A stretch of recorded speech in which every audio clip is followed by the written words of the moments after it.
อ้ครับกองต้นครับอันนี้ไก่ข้างของหมดละสมาสมกันครับเด้อครับคณะกองต้นครับน้อสั่งเอ้ยสั่ง น้องนี่หาวว้ายกูจะได้รางวัลใช่ไหมคือข้างหน้ากระดกเลยนี่ครับปีนี้ก็จะมีอยู่3 คณะเลยครับน้ำเบิดมาร่วมแล้วถ้าไว้ซ้ำอีกใครอยากมาฟ้อน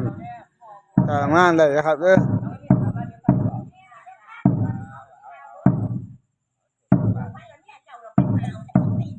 ตอนนี้ก็ขาดอยู่ก็คือเอ่อนี่ก็อันซุ่งนะครับซุ่งกับแค้น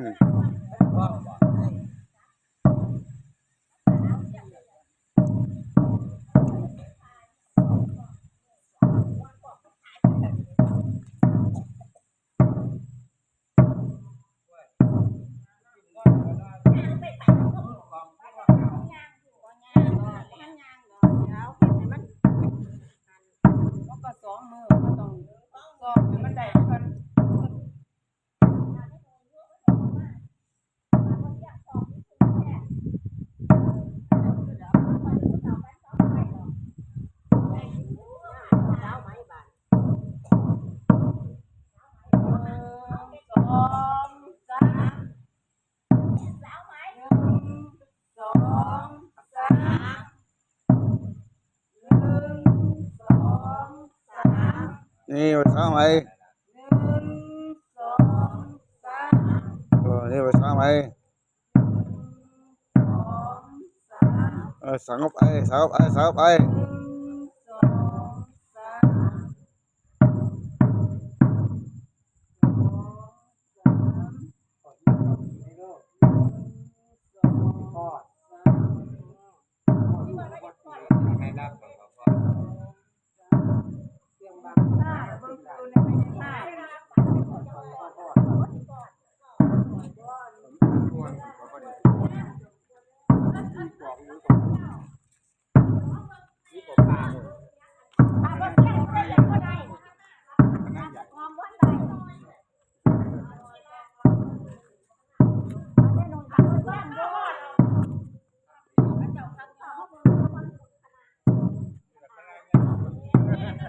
อ๋อครับก้อนต้มนะครับก้อนต้ม